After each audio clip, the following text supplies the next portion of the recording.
Hello students, मैं जयप्रकाश पटेल, सहायक प्राध्यापक पेंटिया पॉइंट टेक्निकल कॉलेज। जैसा कि हम लोग जानते हैं कि software engineering well defined processes का एक कलेक्शन होता है। तो उसी प्रोसेस के अंदर एक और प्रोसेस है जिसे हम कहते हैं रिलायबिलिटी टेस्टिंग। अब यह रिलायबिलिटी टेस्टिंग हमारे सॉफ्टवेयर रिक्वायरमेंट के अकॉर्डिंग ही, यूजर की आवश्यकता के अकॉर्डिंग ही होगा, और इस टेस्ट को अप्लाई करने के लिए हम अलग अलग तरह की मेथोडोलॉजीज को यूज करते हैं। एक्चुअली में रिलायबिलिटी टेस्टिंग प्रेडिक्शन और प्रोबेबिलिटी पर डिपेंडेंट होता है कि हम क्या प्रेडिक्ट कर रहे हैं और वहां पर क्या प्रोबेबिलिटी हो सकती है। तो यहाँ पर जब हम अपने प्रोग्राम को कोडिंग के माध्यम से टेस्ट कर लेते हैं तो वहां पर कितनी लाइन ऑफ कोड्स हैं, वहां पर उसके फेलियर्स होने के क्या चांसेस हैं, उसकी क्या फंक्शनैलिटी है, उसके फेलियर्स होने के क्या चांसेस हैं। तो जब हम इस तरह की टेस्ट करते हैं और फेलियर फ्री करने की कोशिश करते हैं तो इस पूरी प्रोसेस को ही रिलायबिलिटी टेस्टिंग कहा जाता है। अब रिलायबिलिटी टेस्टिंग एक मैनेजमेंट प्रोसेस भी है जिसमें हम अपने प्रोजेक्ट को मैनेज करने के लिए या फिर अपने प्रोग्राम को मैनेज करने के लिए एक रिलायबल टेस्टिंग का यूज किया करते हैं। और रिलायबिलिटी टेस्टिंग को 3 कैटेगरीज में डिवाइड किया है। पहली कैटेगरी है मॉडलिंग,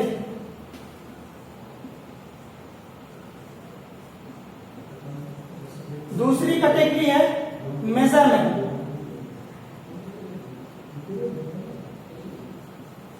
तीसरी कैटेगरी है प्रोडक्ट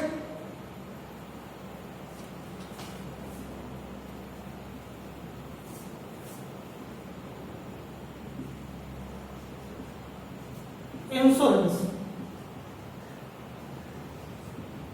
अब बात यह आ जाती है कि रिलायबिलिटी मॉडलिंग क्या है। रिलायबिलिटी मॉडलिंग के अंदर हम किसी भी इंफॉर्मेशन को अलग अलग तरह के मॉड्यूल्स में डिफाइन कर देते हैं। अब इन अलग अलग मॉड्यूल्स को उसको फिजिकली या फिर लॉजिकली इंटरप्रेटेड किया जाता है, उनके इंटरफेसेस को टेस्ट किया जाता है। अब यहाँ पर ये मॉडल्स को भी हम 2 तरह से कैटेगराइज करते हैं। पहला कैटेगरी है मॉडलिंग का,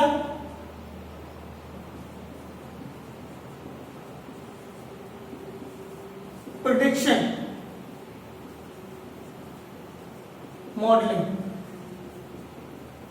और दूसरी है एस्टिमेशन मॉडलिंग।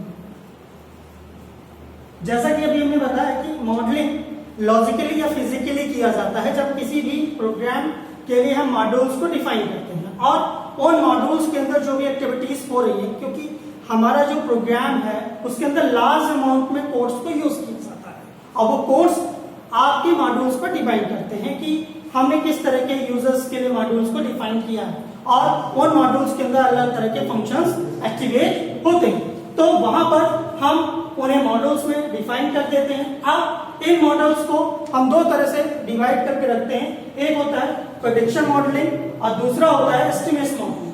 प्रेडिक्शन, अब हम ये देखना चाहते हैं कि हमारे रिजल्ट्स किस तरह से प्रेडिक्ट हो रहे हैं।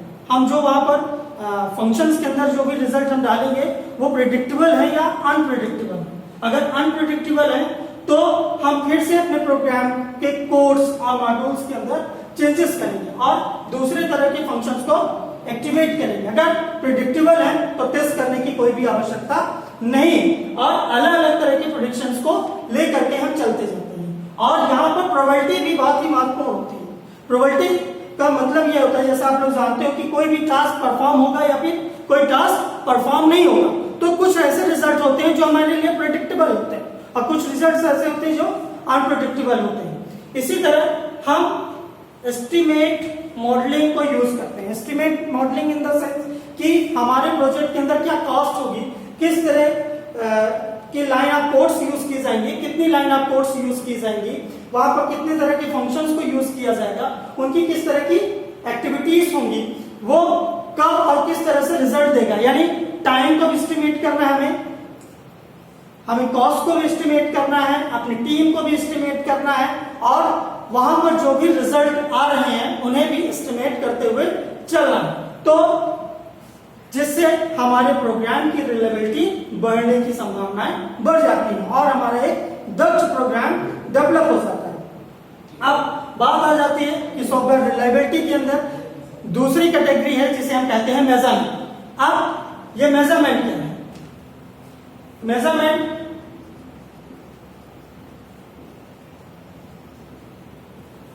एक मैथमेटिकल टर्म है। इस मैथमेटिकल टर्म के अंदर हम प्रोबेबिलिटीज को यूज करते हैं। अब इन प्रोबेबिलिटी के अंदर जो भी इंफॉर्मेशन होंगी वो डिस्ट्रीब्यूटिव इंफॉर्मेशन है या नॉन डिस्ट्रीब्यूटिव इंफॉर्मेशन है। इन इंफॉर्मेशन के अकॉर्डिंग हम अपने डेटा को टेस्ट करते चले जाते हैं और अलग अलग तरह के फंक्शंस को यूज करते हुए जो भी डेटा के अंदर प्रोबेबिलिटीज आएंगी उनको रीशेड्यूल करेंगे और रीसेट करते जाएंगे। अगर हमारा प्रोग्राम एररलेस नहीं है तो उसे एररलेस करने के लिए प्रोबेबिलिटीज के डिस्ट्रीब्यूटिव फंक्शंस को यूज या अप्लाई किया जाए। तो पहला होता है सिंपल प्रोबेबिलिटी यूज करना,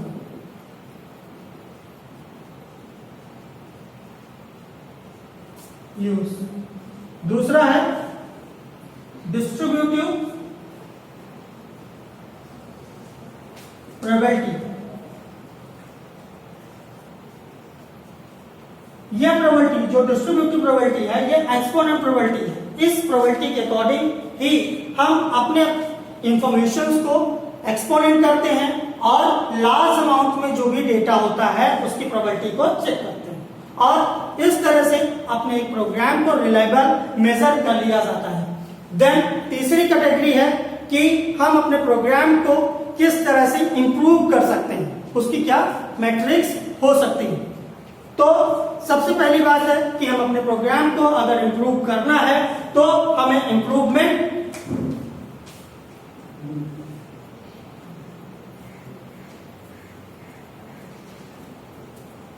इंफॉर्मेशन को यूज करना। अब अपने प्रोग्राम को अगर इंप्रूव करना है तो क्या क्या हमें करना पड़ेगा। तो पहली चीज है कि उसकी डिजाइनिंग प्रॉपर की गई है, उसमें टेस्ट जो किए गए हैं वो प्रॉपर है कि नहीं है। अगर डिजाइन के अंदर जो भी हमने डिजाइन तैयार किया है वो फंक्शनल है या फिर नॉन फंक्शनल है। फंक्शनल के अंदर वो किस तरह की एक्टिविटी करेगा या नॉन फंक्शनल के अंदर वो किस तरह की एक्टिविटी करेगा।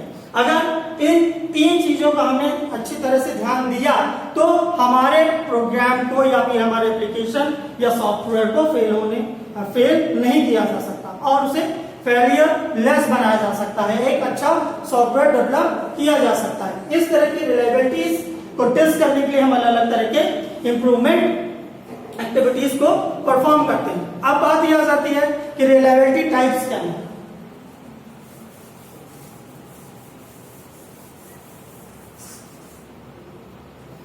टाइप्स ऑफ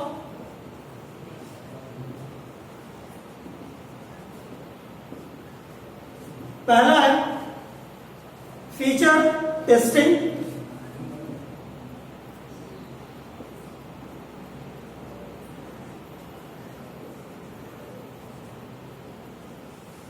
दूसरा है लोडिंग और तीसरा लोडिंग टेस्टिंग और तीसरा है रिग्रेशन टेस्टिंग।